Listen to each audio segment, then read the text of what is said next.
Coming home that night, I sensed something was off. A strange silence hung in the air. No smell of dinner, no warm welcome, only an empty house and a letter on the nightstand. 25 years of marriage shattered in a single moment. She'd left for another man, unaware of the secret I'd kept hidden all along. I wasn't just her husband, I was a millionaire. Now, as she tries to piece together a new life, I'll be watching from the top, my revenge as silent as it is complete. This is my story. The story of how love turned to ashes. I never thought I'd find myself in an empty house with only my own footsteps echoing back at me. The sense of home-cooked meals, the sound of laughter, all gone. The quiet wasn't just unsettling. It was the kind of silence that closes in around you, filling the space with a cold, harsh finality. But the absence of her voice, her smile, even the sight of her things was an answer I hadn't wanted but couldn't avoid. My heart sank as I found my way to the bedroom, where a note lay on her nightstand next to her engagement ring and heirloom from my grandmother. I picked it up, bracing myself for the blow I knew was coming. 25 years of marriage, gone in a matter of words. She'd left me, she said, for another man. She felt unhappy, distant for years, and this was her solution, a clean break. She didn't take much, she assured me. Only half of our savings and some old photo albums.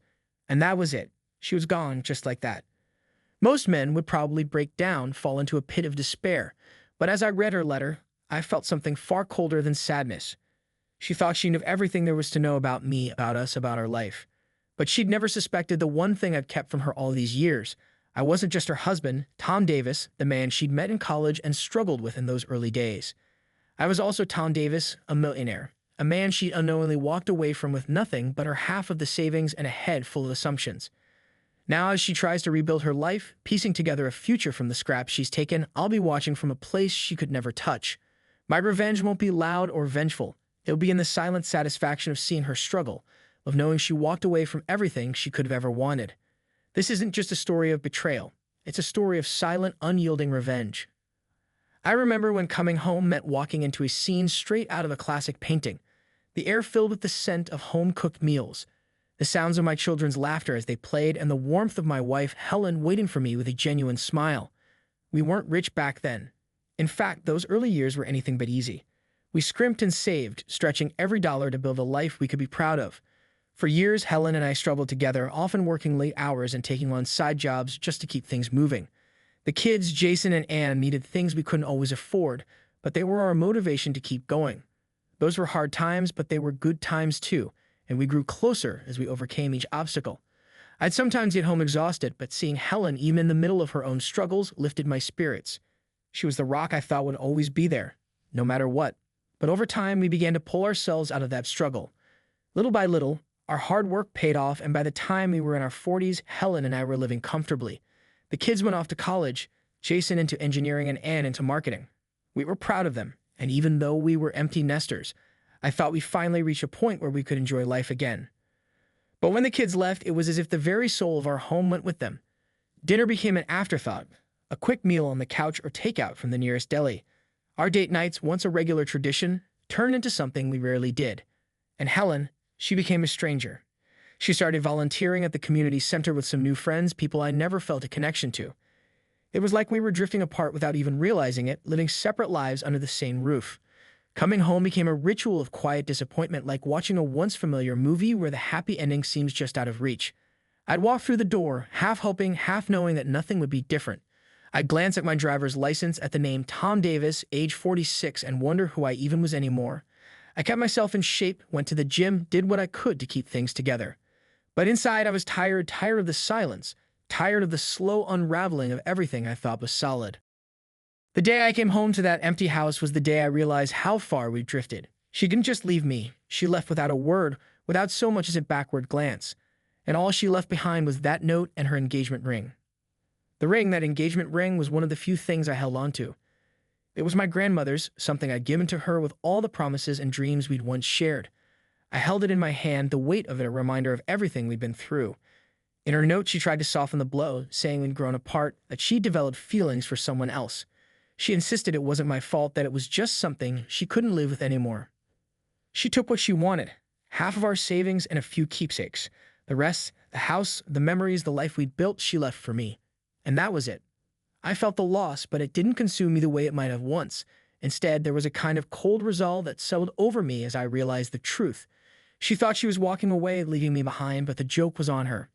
She didn't know I was a millionaire, that everything she'd ever wanted was right here, and now it was mine alone. I had prepared for this in a way. The years of distance, the empty dinners, the hollow goodbyes had been building to this moment. I poured myself a drink, something I rarely did, and sat in the stillness of that empty house, taking stock of everything I'd lost and everything I still had. Helen had made her choice, but I had mine. I'd built a life beyond what she knew, a fortune she never touched. And as I sat there, I realized that my revenge wouldn't be in words or anger. It would be in success, in watching her struggle to build a life she'd never have with me. The next day, I called my brother Carl, who also happened to be my lawyer. We met for coffee, and he handed me the divorce papers. I signed them without hesitation, each stroke of the pen a quiet farewell to the past. Carl looked at me as I finished, perhaps wondering if I'd regret it. But I was certain there was no going back. "She doesn't know about the money, does she?"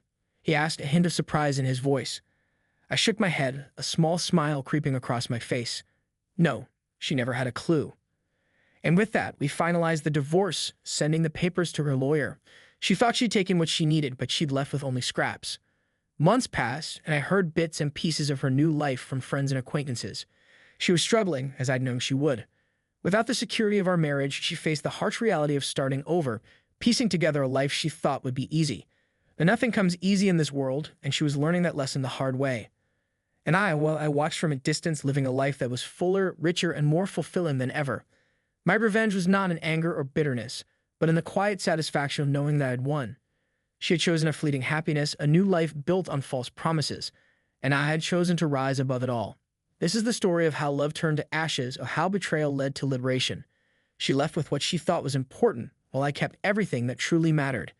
And in the end, I rose stronger than ever, untouched by her choices, while she faced the consequences of walking away.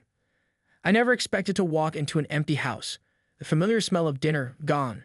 The once welcoming warmth in the air had vanished, leaving only silence in its place. As I entered, the stillness settled around me like a suffocating blanket, and the only sound was my own footsteps. My heart sank as I realized that something was different, irreparably changed. I didn't need to go far to confirm my suspicions. There, on the nightstand beside our bed, lay her engagement ring, glistening faintly under the dim light, resting atop a neatly folded letter. I knew before I even opened it what it meant, yet I found myself frozen for a moment. 25 years of shared dreams, of struggles, of triumphs and failures, all shattered by those few sentences scrawled on the page. For most men, a moment like this would bring a mix of heartbreak and devastation, a flood of sorrow and loss. But as I read through the letter, anger crept in, mixing with a bitterness I hadn't known before. She left me for another man. She walked away thinking she'd left me empty-handed. What she never knew, though, was the one secret I'd kept all these years. I'm not just Tom Davis, the man she shared her life with. I'm also Tom Davis, a millionaire she unknowingly abandoned. She chose her path, and I have mine. As she struggles to rebuild her life, piece by piece, I'll be watching from the heights she could have shared, and knowing her life will never touch what we could have had. This isn't just a story of betrayal. It's a story of betrayal met with silent, unspoken revenge. There was a time when coming home was the highlight of my day. The scent of a warm, home-cooked meal filled the air as I stepped inside. I find my kids' laughter drifting from somewhere down the hall, or see them quietly focused on their homework, and I catch sight of Helen, my wife, busy setting the table or tending to dinner. Our lives then seemed like something out of a classic American painting, wholesome, vibrant, and full of meaning. But getting to that point had taken time, hard work, and a lot of patience. Those early years were filled with late nights and stretching every dollar as far as it would go. Our kids, Jason and Anne, had always been our motivation, pushing us to make sacrifices and endure challenges. I remember Helen and I working odd hours, taking turns managing the kids' schedules while we built a life from scratch. It was far from easy, but through grit and determination, we made it work. Our efforts bore fruit eventually. We moved into a larger home, bought 2 cars, and found ourselves enjoying the kinds of comforts we once only dreamed about. By the time we were in our 40s, Helen and I were living a life most would envy. Our kids had made it to college, Jason studying engineering and Anne marketing. They shared our work ethic, pushing themselves in their studies and forging their own paths. Helen and I were empty nesters, but we took pride in knowing we provided a strong foundation for them. But as the kids left, so did a part of our marriage. Dinner, once a family affair, became a quick meal over the counter or a takeout sandwich on a busy night. We barely shared more than a few minutes together, and our date nights dwindled from weekly to monthly, then to almost non-existent. Helen began volunteering at the community center, finding new friends and purpose. They weren't her friends, and though I tried to fit in, I felt like an outsider. I came home to a house that looked the same yet felt like a ghost of its former self. The warmth, the laughter, the connection, it had all faded. My own image in the mirror felt like a stranger some days. Tom Davis, age 46, still fit, still strong, yet feeling more worn than ever. The physical fatigue was easy enough to shake off, but the emotional weight was something else entirely. As I walked into the house that day, the day that changed everything, I felt the finality before I even saw the letter. I walked through each room, noticing small absences here and there, a missing photo from the mantel, a small box of keepsakes no longer in its usual spot. Then in the bedroom, her closet, half empty, her things gone. And there on the nightstand, the letter that would end everything. I picked up the note and her engagement ring, an heirloom from my grandmother. It was the ring I'd slipped onto her finger 25 years ago, both of us so young and full of dreams. I held it tightly, remembering that day, feeling a mix of anger, hurt, and strangely enough, relief. In her letter, she tried to explain, saying she'd grown close to someone else and could no longer pretend. She didn't blame me, didn't fault me, but insisted that she needed to leave.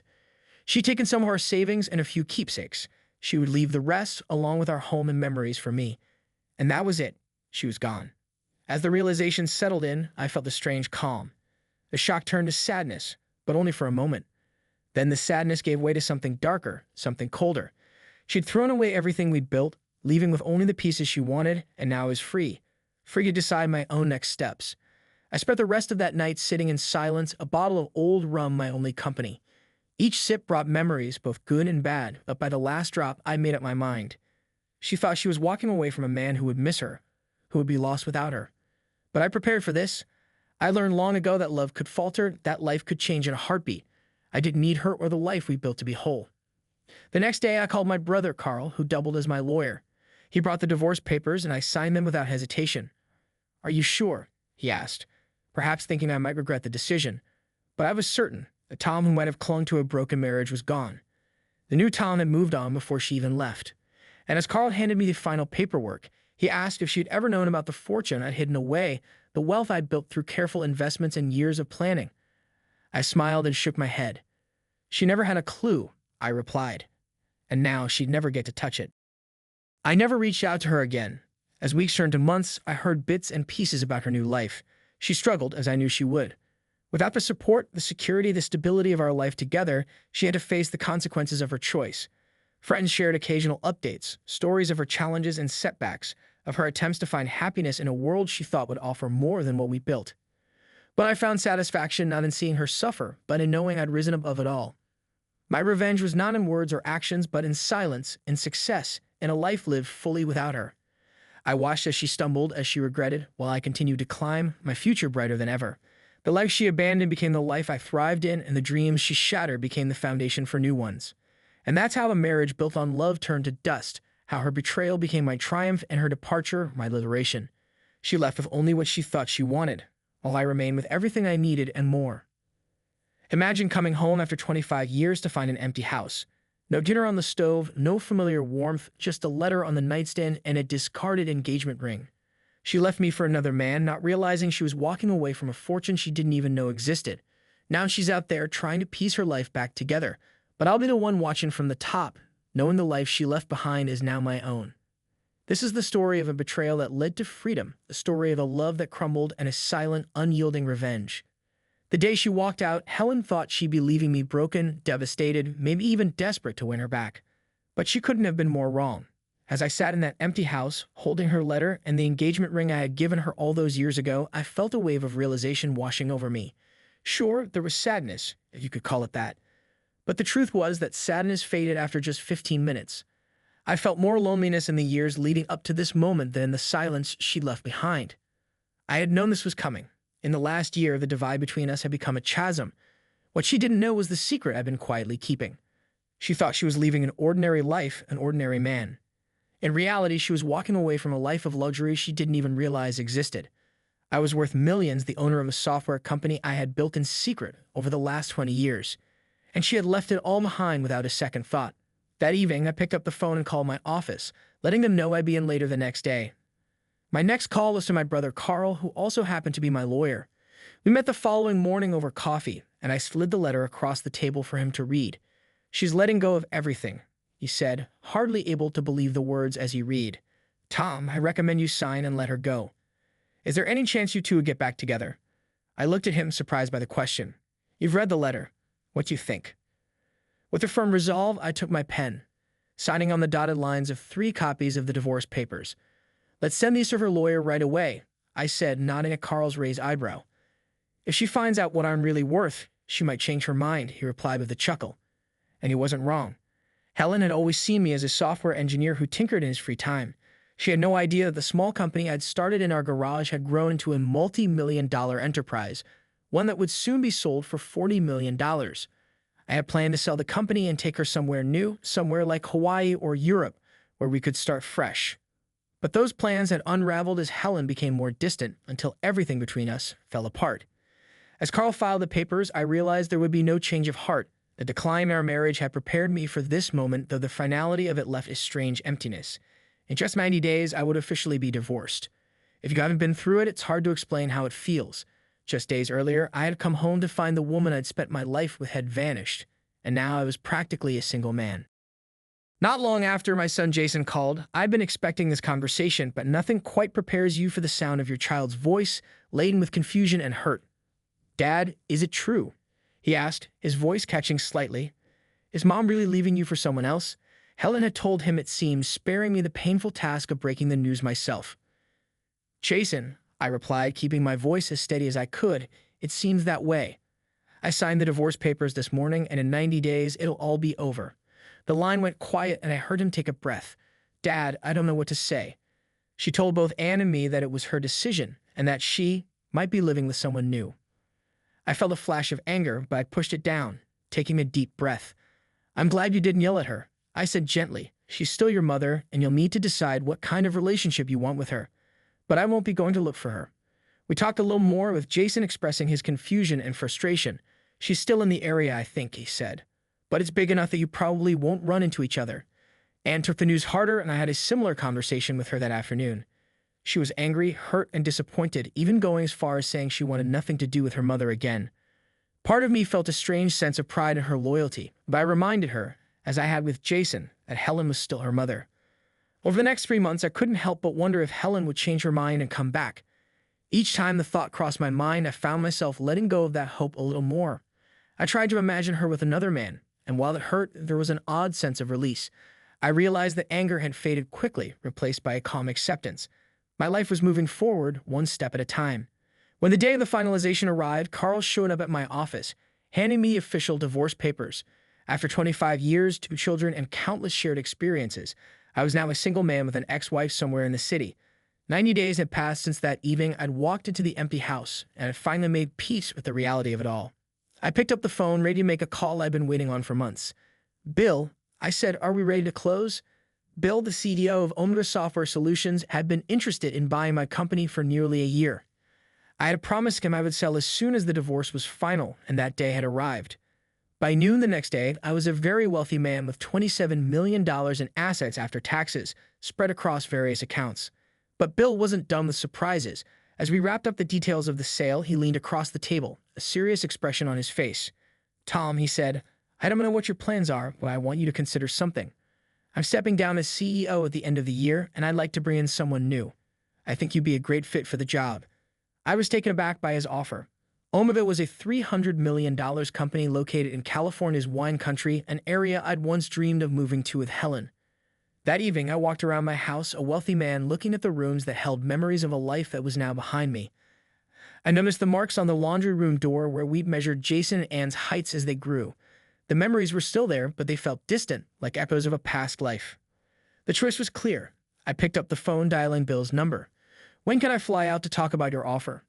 I asked, ready to explore a new chapter. The move to California was easier than I'd anticipated. Jason was hesitant, worried about the distance, while Anne was thrilled, telling me it was time I finally did something for myself. They didn't know about the company's sale yet, but I told them to check the business section of the next day's newspaper, where they'd see the announcement. As I boarded the flight to California, I felt a sense of anticipation that I hadn't experienced in years. My new life awaited, and for the first time since Helen's departure, I felt a strange and exhilarating freedom. As I considered the move, I felt an excitement that outweighed the hesitation. The next morning, the business section's front page announced the sale of my company. There was a picture of Bill and me along with a statement that the company would remain in the local area.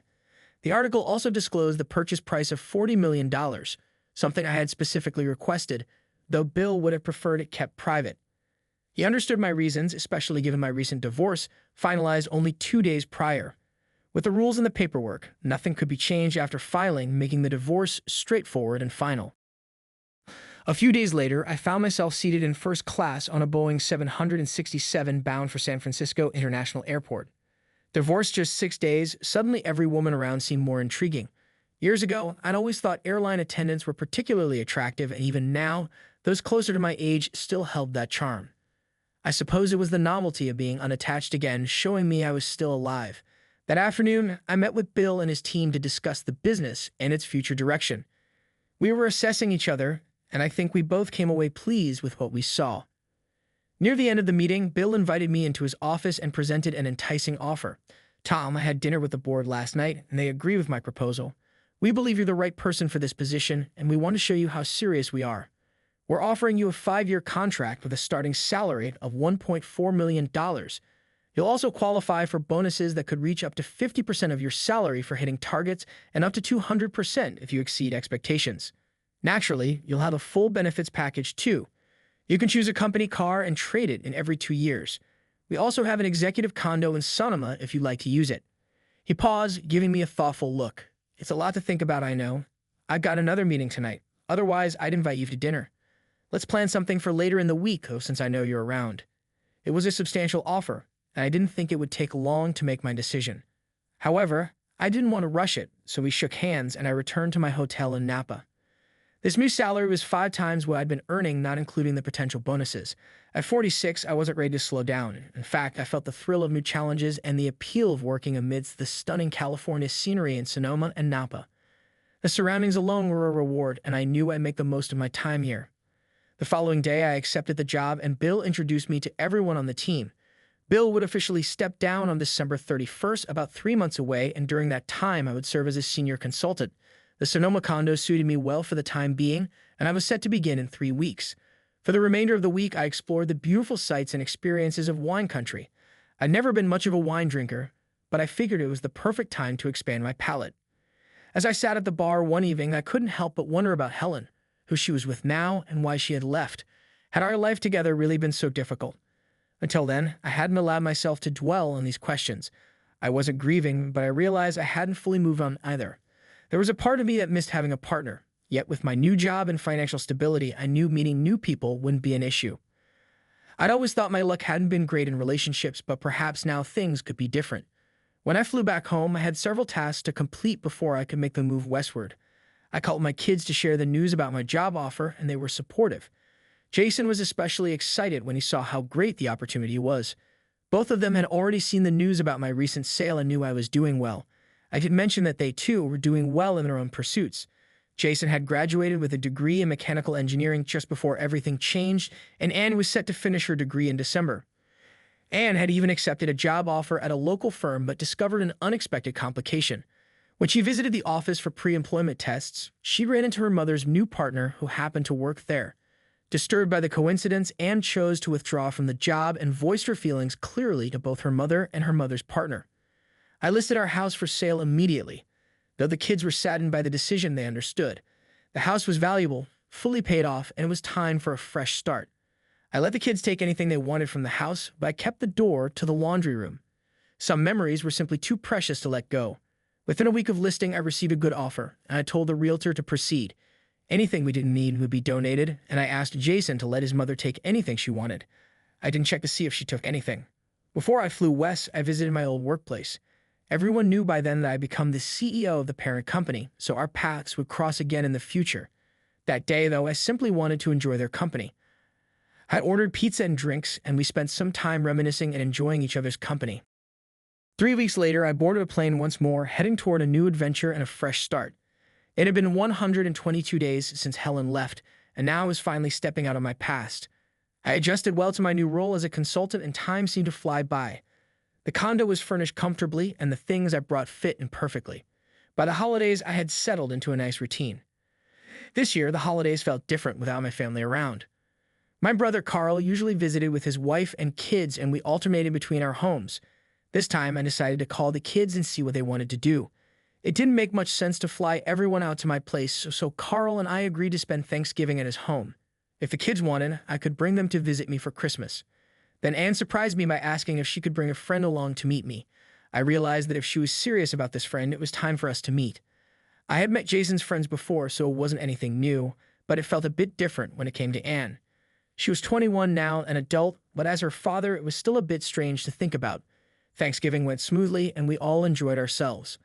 I sensed that Anne wanted to talk about her mother, but I wanted to avoid the subject. "All right, we can talk at Christmas," was all she said. A few days after returning home, I was carrying 2 full bags of groceries to my place when one of the bags ripped open. As I bent down to pick up the mess, I noticed her, a woman with dark hair streaked with blonde highlights, giving it a bright, sun-kissed look that seemed typical of California natives. Her smile was big and inviting, framed with red lipstick, making me feel like I'd stumbled into a beach-themed movie despite being far from the coast.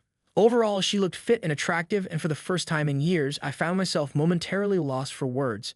She broke the silence with a friendly introduction. "Hi, I'm Janet Kerr. I live next door." "Let me help you with that," she said, flashing a warm smile.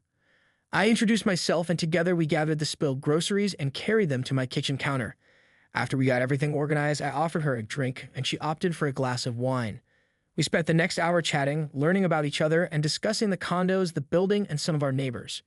She shared that she was recently divorced at 42 and had built a good life for herself after her husband's unfaithfulness. Her ex-husband was a lawyer working in Los Angeles entertainment industry, and part of their settlement was his purchase of her condo. Now she was financially stable from alimony, which amounted to millions, and she was back in the area where she'd grown up. Her parents owned a vineyard and winery nearby, which would eventually belong to her. "So, Tom, was it you who caused the trouble, or was it your wife?" she asked with a teasing smile. I chuckled, finding the question amusing. As far as I knew, I had never been in trouble. I shared a brief version of my story, and we raised our glasses to all the unfortunate tales out there. Before she left, I did something I hadn't done in over 25 years. I made plans for the next night. There was a jazz band performing in a place I frequented when I wanted to get out of the house, so I made dinner reservations with plans for drinks and maybe some dancing afterward. When I picked her up the next evening, I was stunned. She had styled her hair back to its natural brown, and she wore a short, dark blue dress that flattered her figure. She looked slim and beautiful. After moving here, I treated myself to a new Porsche 911 Carrera, and I helped her into the passenger seat, feeling proud. "I have one of these, a red one," she said, laughing, and I couldn't help but smile at how typical that seemed. Dinner was excellent, and we both enjoyed the drinks and dancing. She was a great dancer, and I had a wonderful time. When the night ended, I walked her to her door, wished her a good night, and thanked her for a lovely evening. She looked at me a bit shyly and said she had a great time, asking if we could do it again soon. Naturally, I wanted to. After she went inside, I strolled back to my place, feeling lighthearted, made myself a rum and soda, and settled into my easy chair. About 15 minutes later, my doorbell rang. When I opened it, Janet stood there, smiling broadly. "I wasn't ready to end the night yet, and there's nothing on TV, so I thought we could have some fun," she said with a playful glint in her eye. She came right in full of energy. I grabbed a few items I'd received as a joke gift, and we ended up having a fantastic time together.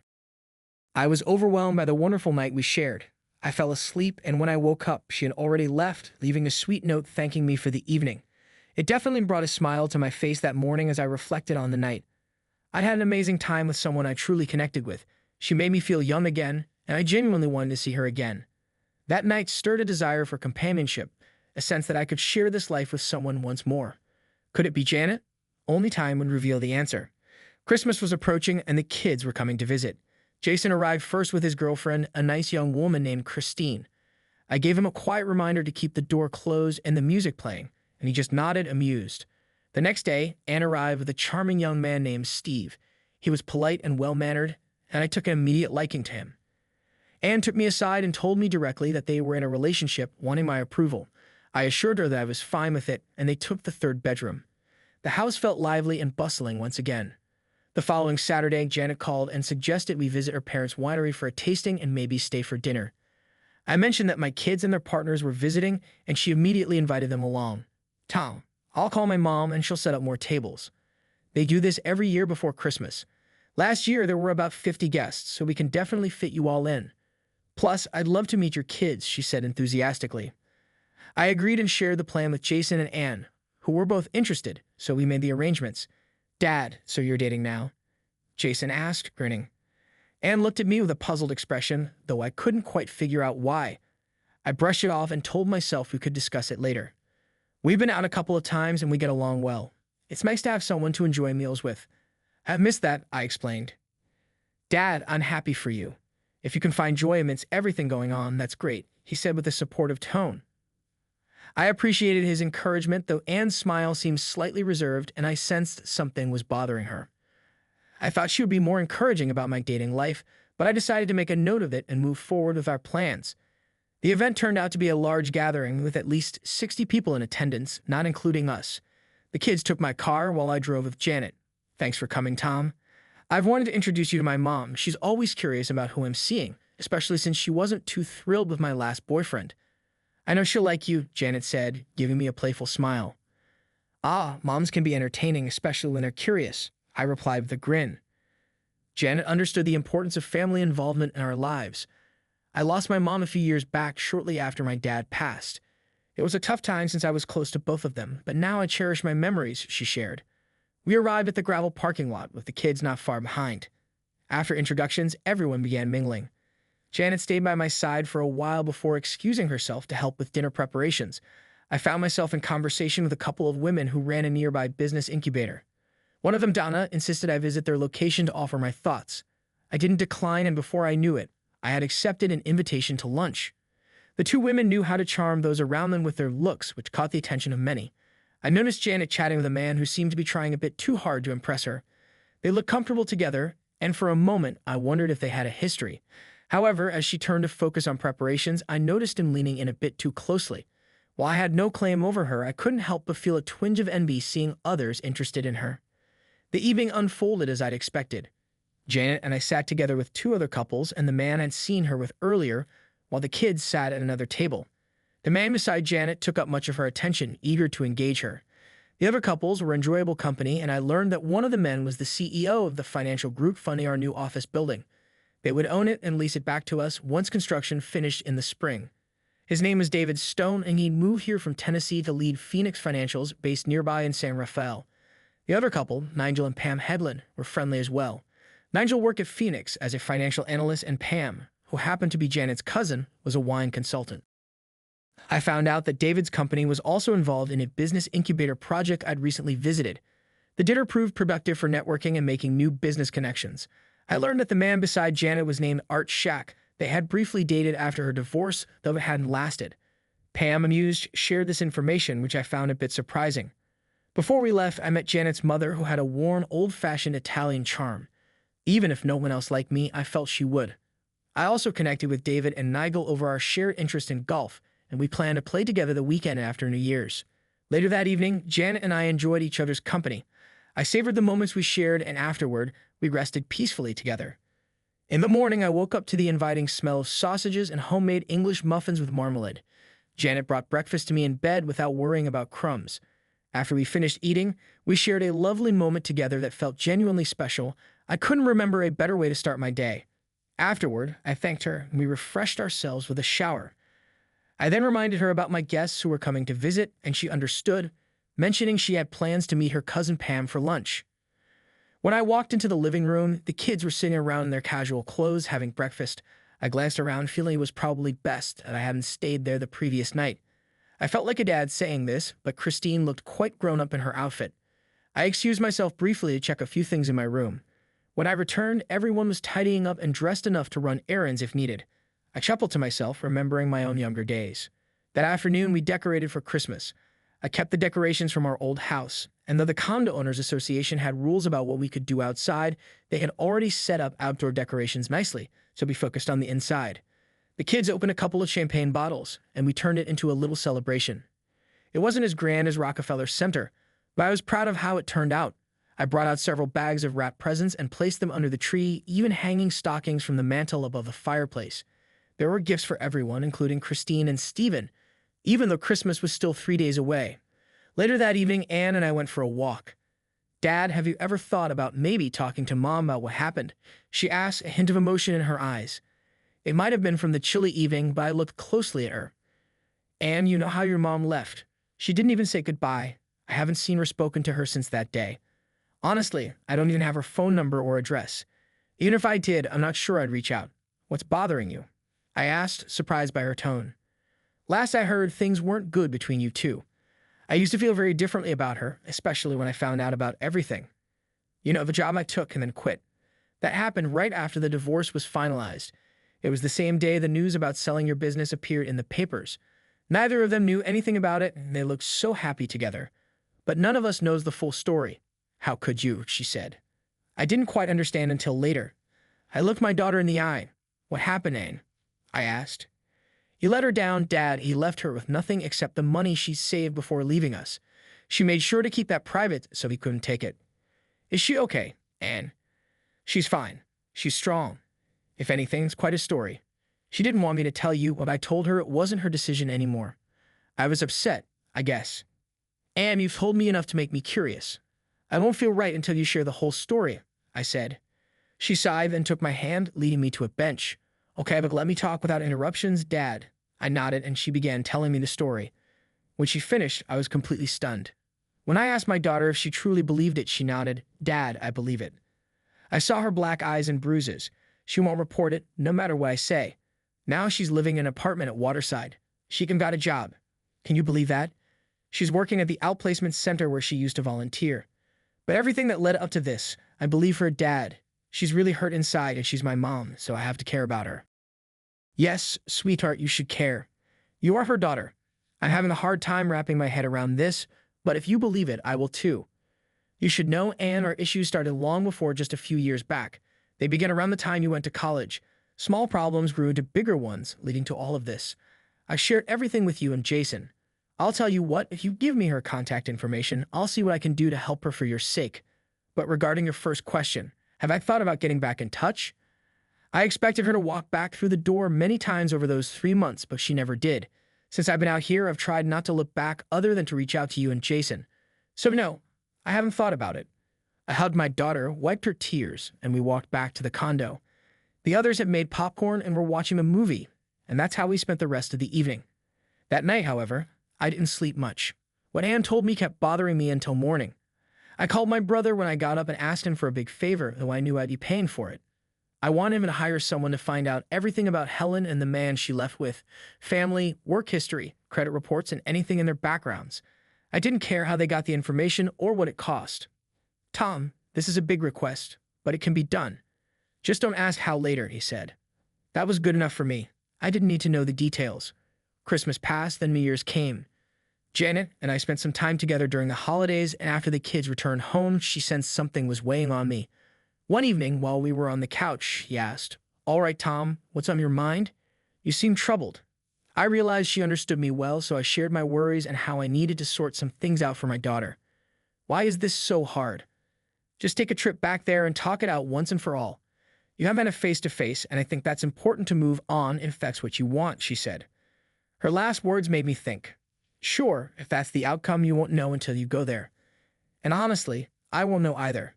If there's a chance for something more than just good times together, you need to do this. She was right. I enjoyed my time with Janet and felt a strong connection, but I needed some closure. So I booked my flight the next morning. As I was heading to the airport, Carl called and mentioned he was sending some files to my email. He had gathered a lot of information on Helen's new partner that he thought I might find useful. The files arrived just before I boarded, and I started going through them over the next few hours. Waterside was a new apartment complex in the Concourse neighborhood. They weren't the most luxurious places, but they were expensive enough to attract a certain crowd. It was hard to believe she moved from our spacious 5-bedroom house with a large yard to a place like this. How could she just leave everything behind? That's why I found myself standing on the sidewalk at 7 p.m., looking at the front door of 1792 Faring Lane. I called her earlier to see if it was a good time to talk, and she quickly invited me for dinner, though I declined. I wanted to talk, not eat. When she left, she took half our savings, which meant she had nearly $600,000. If Anne was right and she'd saved some money, she could manage for a while if she lived simply, especially if she was working now. I almost turned away, but Janet's words echoed in my mind. I had to do this. Helen opened the door, and we stood there quietly for a moment before she invited me inside. As I expected, her place was modestly furnished. She wore gray slacks and a light shirt with a dove print, along with small pearl earrings and a silver necklace. If her fingers had been adorned as well, she might have looked just like my wife of 25 years. "Thank you for coming, Tom. Still a rum and coke?" she asked. "Yes, please," I replied, watching her move to the kitchen to prepare the drink, just as she'd done countless times before. She still looked good and maintained her appearance. With drinks in hand, we found ourselves avoiding the big issue. It had been over 7 months since that difficult Friday, and our lives had changed so much. I took out the letter she'd left for me and began to read. Her expression shifted, and I could see her lose some of the courage she built up for our meeting. I reached the part of the letter that said, "Until I can face you again, know that I will always love you." I set the letter down without finishing that line and looked at Helen, asking the question I'd really come to ask. It wasn't why. It was something else.